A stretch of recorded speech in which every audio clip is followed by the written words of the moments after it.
Princess Zarathek stood before the great mirror in her chambers, her forearms trembling as she traced the elegant patterns that adorned her violet skin.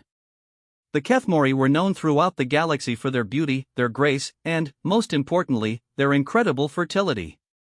Every member of their species could bear dozens of offspring, ensuring their civilization's prosperity for millennia. Every member except her. The palace corridors echoed with whispered conversations that always seemed to stop when she approached. Servants would bow respectfully, but she could see the pity in their eyes. Even worse were the looks from the noble family's cold, calculating stares that measured her worth and found her lacking. In a society where a female's value was determined by her ability to produce heirs, Zarathek was worthless. The great throne room buzzed with activity as delegates from across the Kethmori Empire gathered for the monthly council meeting. Emperor Vashtok, her father, sat upon the crystalline throne that had been carved from a single massive gem found in their homeworld's core. His expression was as hard as the throne itself when his gaze fell upon his daughter. "The time has come," he announced, his voice carrying the authority of absolute rule, "to address the matter of Princess Zarathek's future." The room fell silent except for the soft humming of the anti-gravity platforms that kept the massive space station stable in orbit around their homeworld. Zarathek felt her hearts, all three of them, beating rapidly in her chest. She had dreaded this moment for cycles. Chancellor Mordeth, a thin and calculating man who had served the imperial family for decades, stepped forward with a ceremonial scroll. "Your Imperial Majesty, after extensive consultation with the Council of Genetics and the High Priests of Fertility, we have reached a conclusion regarding the princess's condition." The word condition stung like a physical blow. Zarathek had undergone countless medical examinations, genetic therapies, and even religious ceremonies designed to restore what the doctors called her reproductive functionality. Nothing had worked. The specialists had finally declared her case hopeless, a genetic anomaly that occurred perhaps once in a billion births. "Speak plainly, Chancellor," the Emperor commanded, though everyone in the room already knew what was coming. "The princess is barren, Your Majesty. Completely and irreversibly sterile. She cannot carry on the imperial bloodline, nor can she form a beneficial breeding alliance with any of our noble houses. She has become a liability to the throne." Murmurs rippled through the assembled crowd. Some voices carried mock sympathy, others barely concealed satisfaction. There were several noble families who had hoped to see their own daughters rise to positions of power, and Zarathek's downfall cleared their path considerably.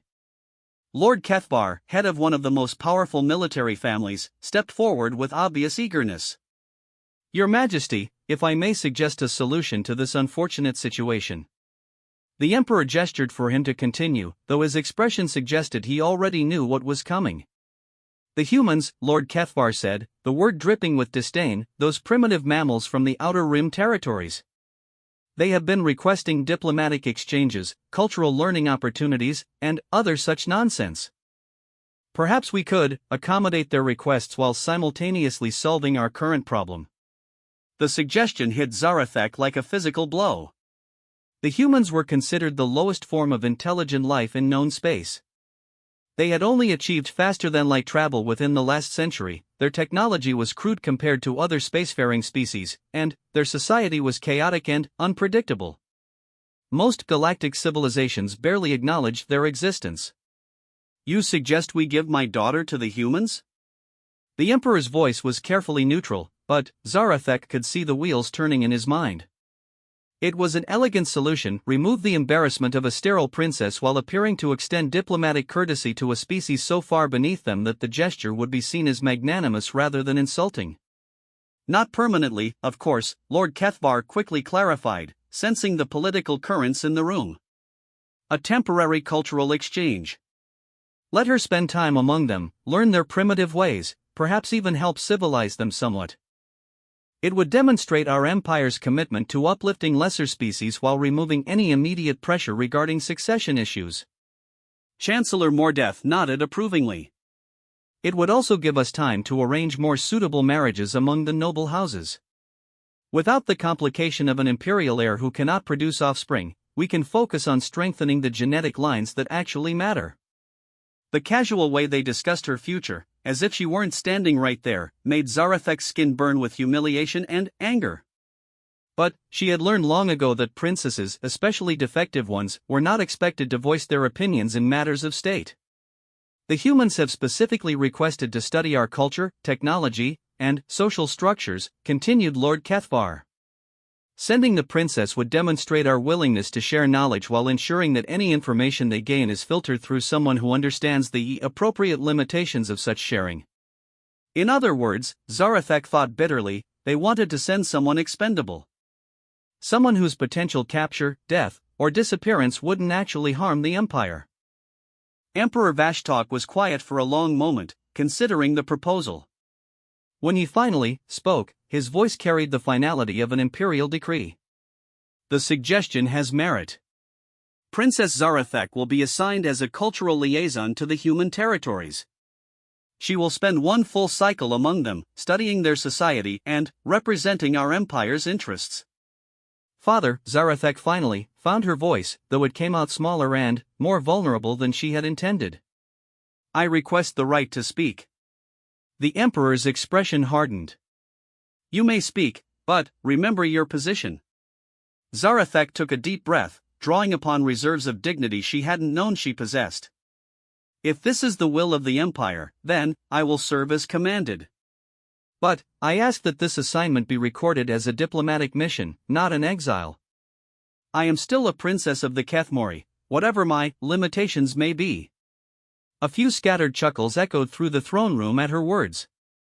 Lord Cathvar's expression was particularly amused, as if she had said something charmingly naive. Very well, the Emperor agreed, though his tone suggested this was a trivial concession. You will depart within 10 rotations. Chancellor Mordeth will handle the arrangements. As the council session continued with discussions of trade agreements and military deployments, Zarathek found herself effectively dismissed. She walked through the palace corridors in a daze, her mind struggling to process what had just occurred. In 10 days, she would be shipped off to live among beings that most of her people considered barely above animals.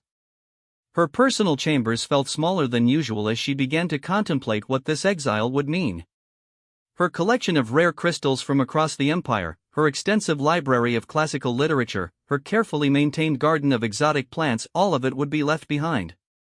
She would be alone among aliens who probably didn't even understand her basic biological needs. The servants who came to help her prepare for the journey were polite but distant, as if her banishment might somehow be contagious. They packed her belongings with efficient detachment, choosing practical items over the beautiful things she treasured. When she protested the exclusion of her favorite poetry collection, the head servants simply shrugged. The humans probably cannot read our language anyway, Your Highness. It would be wasteful to transport unnecessary items. Unnecessary items. That's what her life had become, a collection of unnecessary things being cleared out to make room for something more useful. On her final night in the palace, Zarathek stood on her balcony looking out at the sprawling capital city below. Millions of Kethmori went about their lives, contributing to the Empire's glory in ways both great and small. Tomorrow, she would begin a journey to a place where nothing she had ever learned about society, culture, or her own identity would have any meaning. The irony wasn't lost on her that she was being sent to study primitive humans when she felt like the most powerless being in the galaxy. Perhaps, she thought with bitter humor, that would give her something in common with them. As she packed the last of her personal items, a small crystal that had belonged to her mother, a simple necklace that was the only gift her father had ever given her personally, Zarathek made a quiet promise to herself. Whatever happened among the humans, whatever this exile brought, she would not let it break her completely.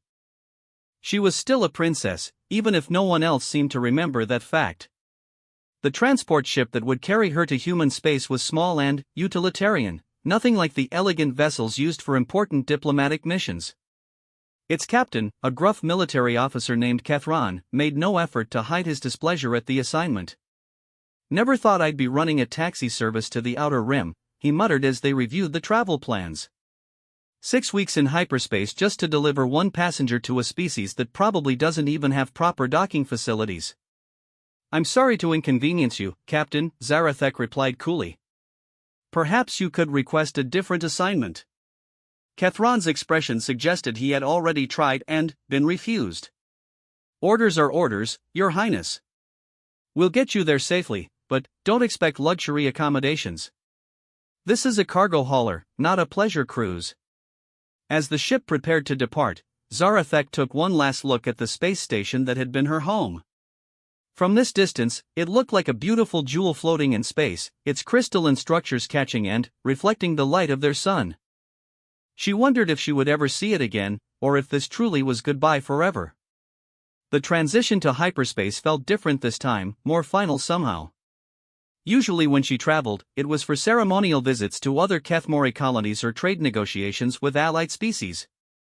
There was always the understanding that she would return home, that these trips were temporary excursions from her real life. This time, as the familiar stars disappeared into the swirling chaos of hyperspace, Zarathek realized she had no idea what her real life was supposed to be anymore. The only thing certain was that it would be nothing like what she had known before.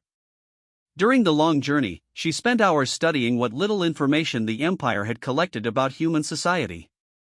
Most of it was fragmentary and dismissive reports from traders who had brief encounters with human vessels, surveillance data from automated probes, and second-hand accounts from other species who had dealt with them. The humans appeared to be a young species, aggressive and unpredictable, with social structures that seemed to change rapidly and without apparent logic. They had dozens of different governments on their homeworld alone, spoke hundreds of different languages, and seemed incapable of unifying even for their own benefit. To Kethmori observers, they appeared chaotic and primitive.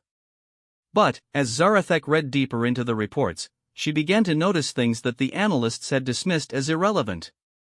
The humans showed remarkable adaptability, surviving and thriving in environments that would challenge most species. They seemed to form emotional bonds not just within their own species but with other life forms, sometimes risking their own lives to protect creatures they had no biological connection to. Most interesting of all, they appeared to value individuals who were different or unique, rather than treating them as defects to be hidden away.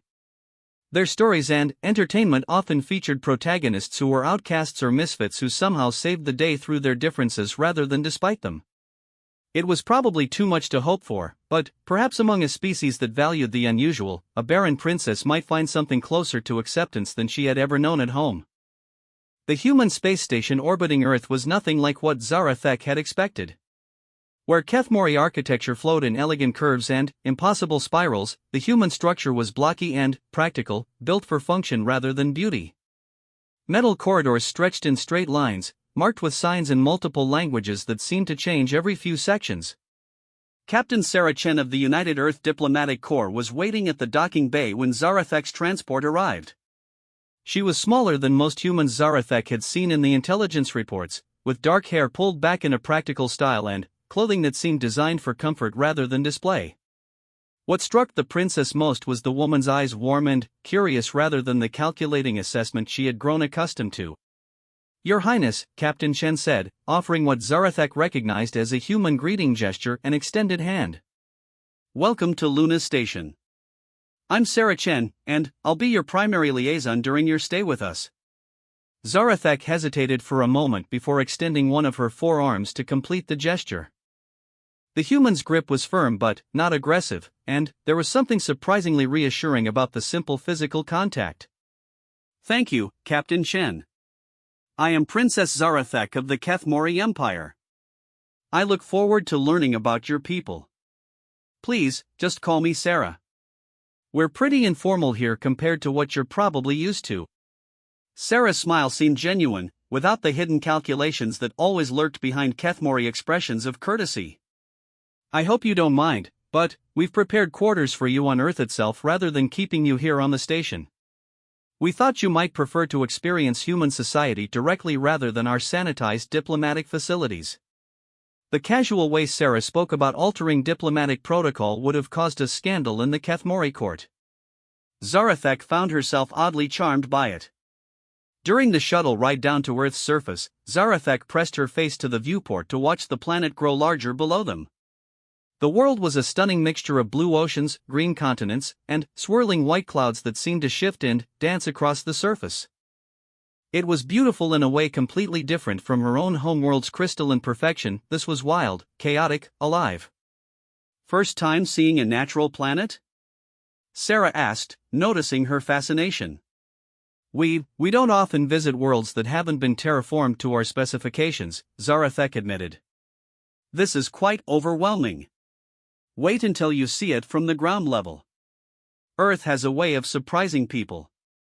They landed at what Sarah called a spaceport in a region called North America. The facility was bustling with activity, humans rushing back and forth with cargo, maintenance crews working on various spacecraft, and dozens of different species that Zarathek didn't recognize.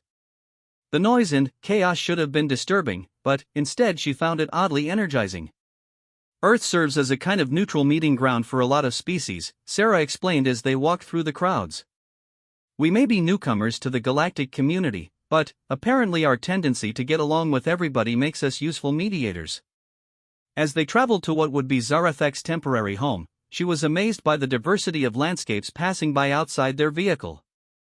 Vast forests gave way to sprawling cities, which transitioned into farmland that stretched to the horizon. Everything seemed to exist in a state of controlled chaos that somehow worked. Your species adapts quickly, Zarathek observed. These environments are completely different, yet you thrive in all of them. One of our better traits, Sarah agreed. Though it sometimes gets us into trouble when we try to adapt things that maybe shouldn't be adapted. They arrived at a facility that Sarah described as a research campus, a collection of buildings scattered across a landscape of rolling hills and carefully maintained forests. It looked nothing like the sterile research complexes Zarathek was familiar with. Scientists and students walked along pathways that curved naturally with the terrain, stopping to examine plants or simply enjoy the scenery. This will be your home base, Sarah explained as they approached a modest building near the center of the campus. Dr. James Morrison runs the xenobiology department here, and he's been looking forward to meeting you. He's also the closest thing we have to an expert on Kethmori physiology. Dr. Morrison turned out to be an elderly human with wild gray hair and clothes that looked like he had dressed in the dark. But his enthusiasm was infectious as he greeted Zarathek with obvious excitement. Princess! What an honor! I've been studying your species for years from the limited data we have, but to actually meet a Kethmori in person is beyond my wildest dreams. He paused, suddenly, looking embarrassed. I'm sorry, I don't mean to treat you like a research specimen. Sarah told me you're here to study us, not the other way around. I don't mind your interest, Dr. Morrison. In fact, I find it refreshing to meet someone who sees me as fascinating rather than defective. The words slipped out before she could stop them, and Zarathek immediately regretted the admission of weakness. But, instead of the pity or awkward silence she expected, Dr. Morrison's expression brightened with understanding. Ah, you're a fellow scientific anomaly. Excellent. You'll fit right in here. Half our best researchers are people who didn't quite match what society expected them to be. Over the following days, Zarathek began to understand what he meant. The research campus was filled with humans who approached problems differently, thought in unusual ways, or simply didn't conform to standard expectations. Rather than being hidden away or treated as embarrassments, they were celebrated for their unique perspectives. Dr. Elena Vesquez, who studied interspecies communication, had been born deaf and offered insights into nonverbal communication that hearing researchers missed. Dr. Ahmed Hassan, a brilliant physicist, struggled with what humans called social anxiety but could solve mathematical problems that left his colleagues baffled. Dr. Keiko Tanaka had been rejected by traditional academic institutions for her unconventional theories about consciousness, but her work was revolutionizing how humans understood the mind. We've learned that different doesn't mean defective, Sarah explained during one of their daily walks around the campus. Some of our greatest breakthroughs have come from people who thought about problems in ways nobody else had considered. But surely there are limits, Zarathek said. Some differences must be seen as problematic. Sarah was quiet for a moment, then led her to a small garden where an elderly man was tending to a collection of unusual plants. Dr. Williams there has a condition that makes it almost impossible for him to form long-term memories. Every day, he has to relearn who people are and what he was working on. Traditional academics would say that disqualifies him from serious research. They watched as the man carefully documented his observations, writing detailed notes about each plant and checking them against previous entries he had made but couldn't remember making. But His condition also means he approaches every problem with completely fresh eyes every day. He's discovered relationships between plant species that other researchers missed because they were too locked into their existing assumptions. His different perspective has advanced our understanding of botanical genetics by decades.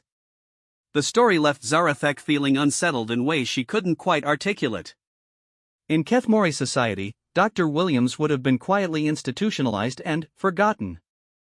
Here, he was valued and respected for contributions that his very defect made possible. As the weeks passed, Zarathek found herself drawn deeper into the rhythm of human research and discovery.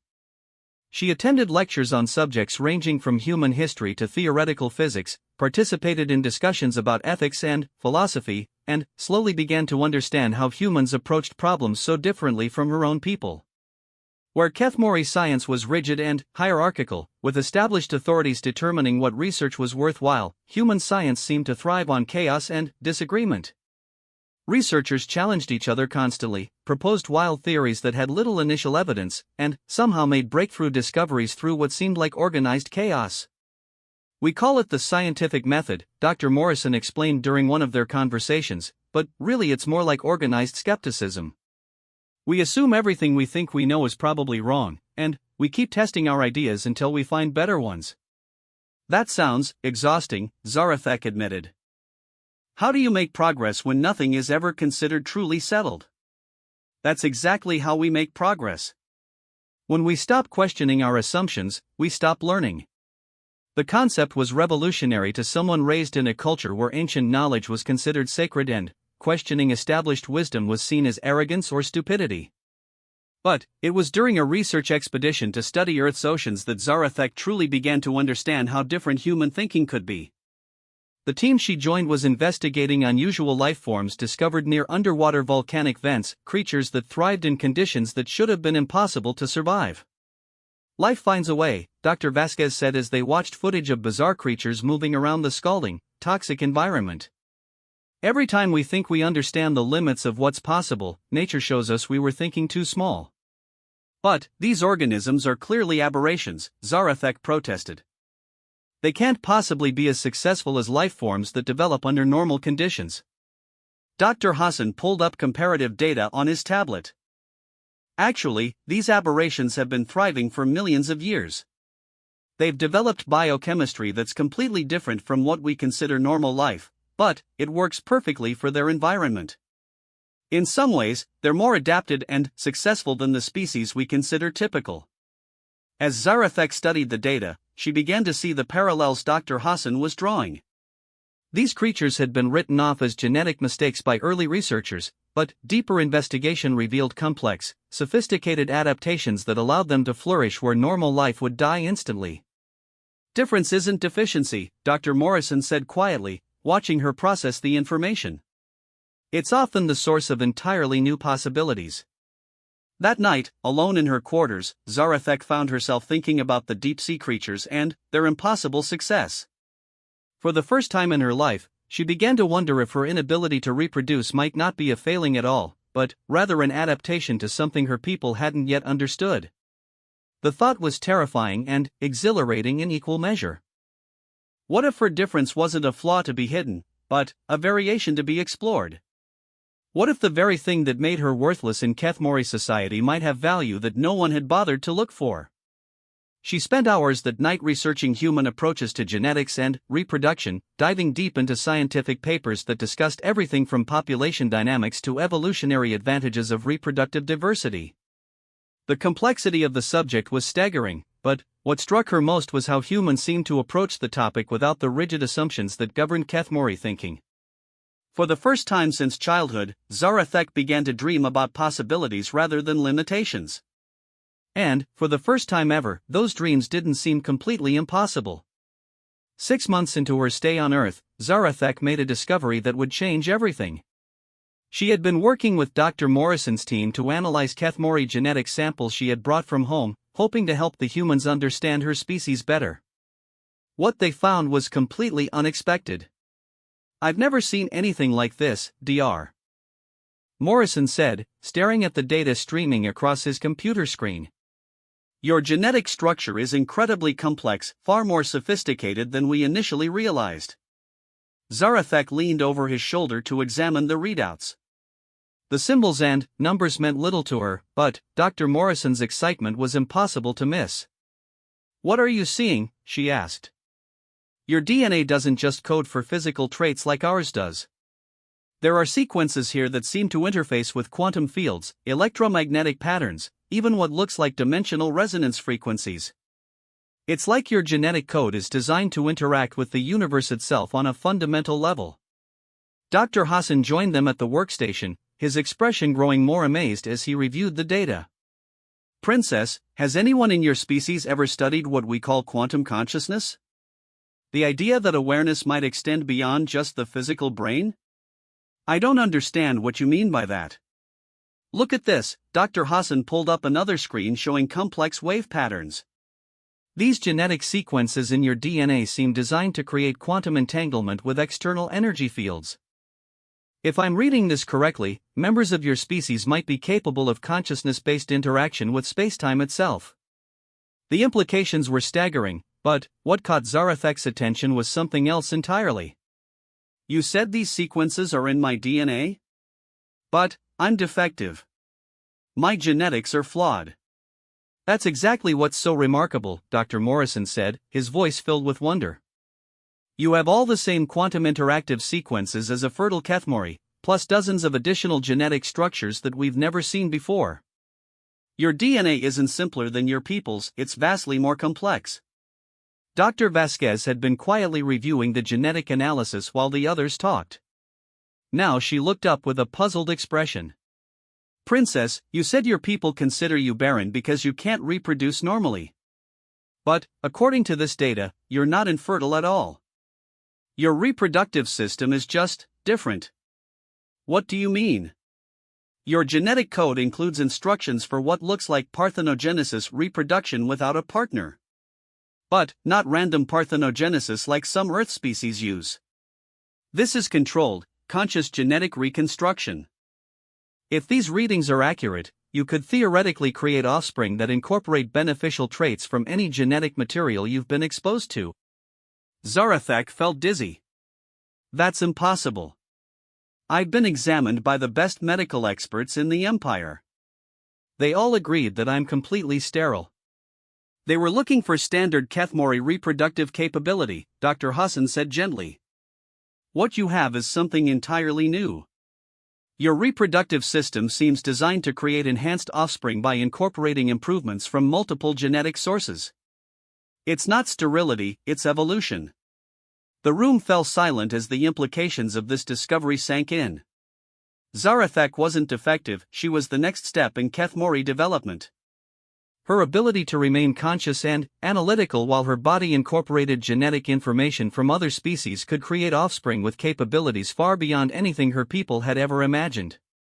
"There's more," Dr. Morrison said quietly, pulling up another set of readings. "The quantum consciousness capabilities I mentioned? They're not just theoretical. You've been using them unconsciously since you arrived here.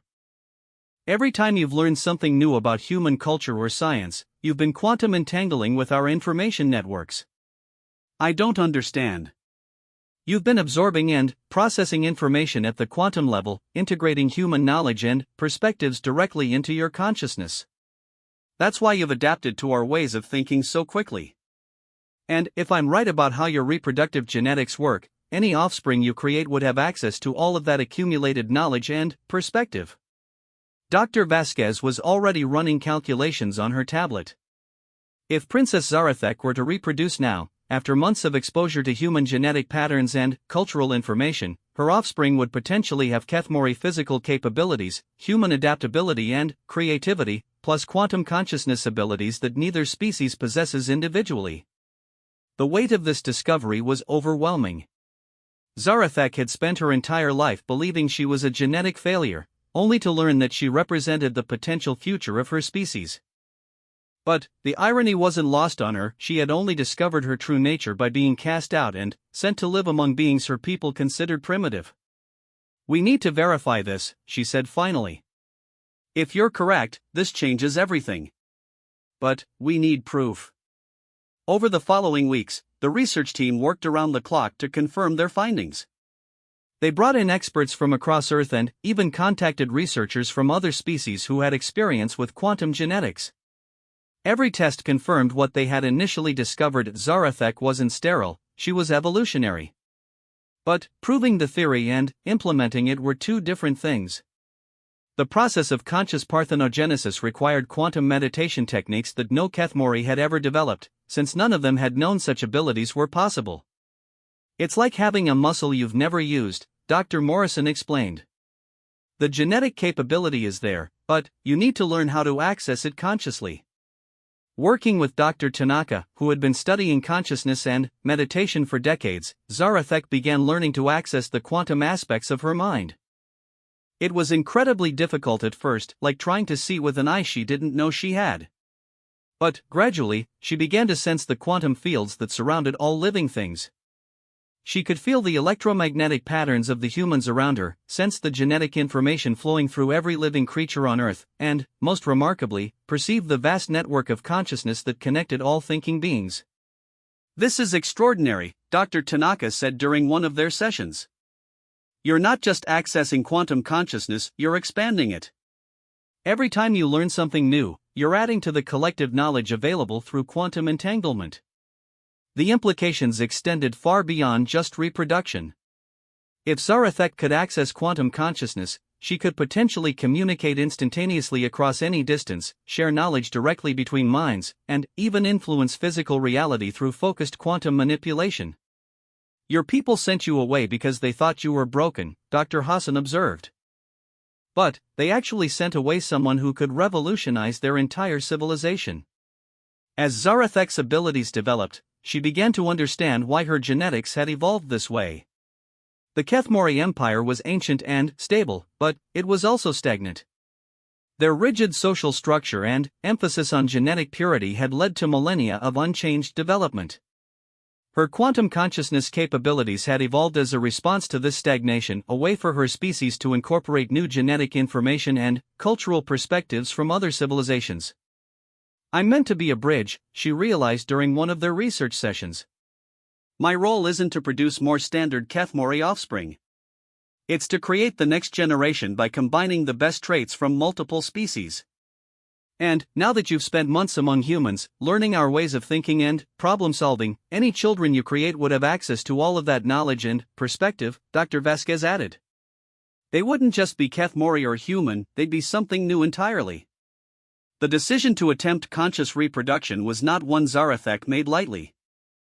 It required incredible focus and quantum meditation that could take weeks to complete successfully. More importantly, it would prove definitively whether the human researchers were correct about her abilities. With the support of her new human colleagues, Zarathek began the process. Using quantum meditation techniques, she accessed the genetic information she had absorbed during her time on Earth. She could sense the human patterns of creativity and adaptability, the complex neural structures that enabled their rapid learning, and the social bonding mechanisms that allowed them to cooperate across vast cultural differences. Carefully, consciously, she began incorporating these beneficial traits into her own genetic template. The process was exhausting and required absolute concentration, but gradually she could feel new life beginning to form, life that carried the best of both species plus capabilities that neither possessed alone. When the process was complete, Zarathek knew beyond doubt that everything the human researchers had theorized was true. She was carrying offspring that would represent the next step in galactic evolution, beings with the physical capabilities of Kethmori, the mental flexibility of humans, and quantum consciousness abilities that could revolutionize how civilizations interacted with each other. But she also knew that her people would never accept what she had become or what her children would represent. To the Kethmori Empire, genetic purity was sacred and mixing with other species was the ultimate heresy. They had sent her away as a failure, and they would see her return with hybrid offspring as confirmation of their worst fears about her defective nature. "I can't go back," she admitted to Sarah during one of their walks around the campus. "Even with proof that I'm not sterile, even with offspring that could advance our entire civilization, they'll see this as contamination rather than evolution." "Then, don't go back," Sarah said simply. "Stay here. Help us understand quantum consciousness and develop these abilities. Build something new instead of trying to fix something that refuses to change. The offer was tempting, but Zarathek knew she couldn't abandon her responsibility completely. Her people needed to know what she had learned, even if they rejected it. The universe was vast and full of species that could benefit from the quantum consciousness abilities her children would possess. I have to try, she said finally. I have to give them the chance to see what they're missing. But I also have to prepare for the possibility that they'll reject this gift entirely. As her pregnancy progressed, Zarathek worked with the human research team to document everything they had learned. They created detailed records of the quantum consciousness development techniques, genetic analysis of the hybrid offspring she was carrying, and theoretical frameworks for how these abilities could be used for peaceful exploration and cultural exchange. The children she carried would be proof that difference wasn't deficiency, it was evolution. But whether the galaxy was ready for that truth remained to be seen. All she could do was prepare them for a future that would be unlike anything any species had experienced before.